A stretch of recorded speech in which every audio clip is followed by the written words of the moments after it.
Tonight, our close-up report turns to intellectually gifted children. Being a gifted child, it would seem, is in the mind, more often than not in the parent's imagination rather than in the child's intellect, but there are gifted kids out there, no doubt about it. Aaron Brown has this close-up report. Thank you, Gary. At least in my view, every child is gifted, just in different ways. Some kids are brighter than others, and it is those especially smart kids we take a look at this week. Of the 2,400 to 2,800 Seattle Public School students nominated each year for gifted evaluation, less than 150 are selected for the district's accelerated academic program. That's the top 1%. So who gets to be called Whiz Kid? His wings felt strange.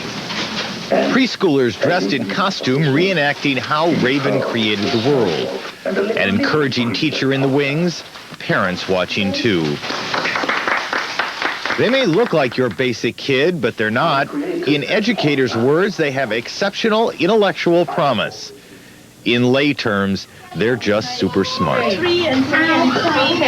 These children are not encouraged to compete with one another. There is time enough for that. For now, each gifted child is learning, accelerating at his or her own rate. There's no question that some kids take 2 repetitions and some kids take 10 repetitions. Every parent will tell you, oh, this was really easy for Mary and it's really hard for Sam. Okay, take care of it. Some children read well, some children build well, some children can draw beautifully. I don't expect them to be good at everything. That's not normal.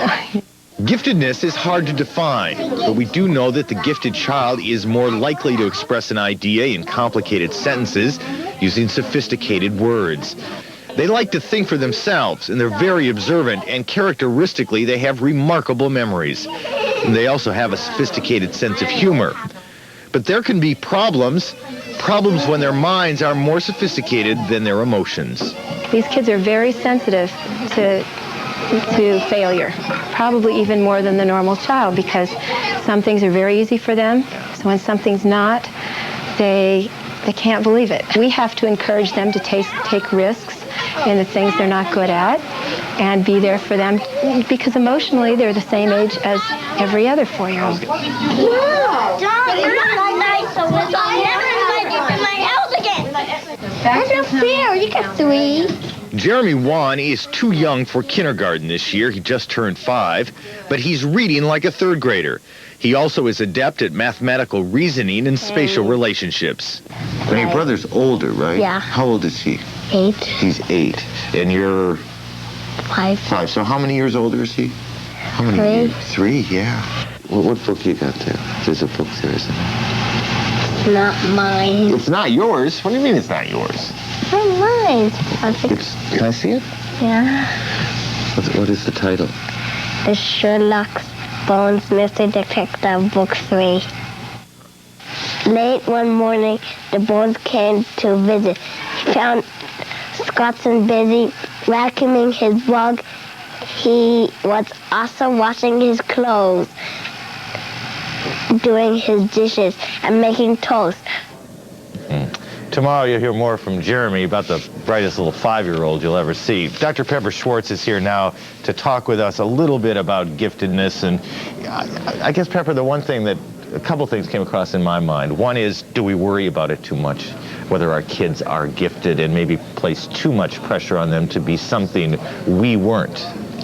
Well, yes, I think we do. I think everybody, particularly every upper middle class person who's sort of doing a fast lane track, is, I think, making much too much of this gifted stuff. Gifted is as much of a responsibility as an honor. If you have a gifted kid, you've got a lot of things you got to deal with, so I wouldn't do it just because it sounds great. I think you have to have a kid that's developmentally really advanced, and you'll notice it. It's not the kind of thing where you think your kid's a little bright. They make you notice it. But these kids that we're talking about are off the charts smart. I mean, that's right. Yeah. That's right. Yeah. And that is gifted. That's different than smart. My kid's smart, your kid's smart, and then there's something else again. Now, tell me about the pamphlet. Yes, let me tell you that we do have a pamphlet for you to help you understand a little bit more about what to look for in children who may be gifted. We've put together this pamphlet that'll give you some answers. Doesn't tell you everything, just gives you some hints. If you send us a self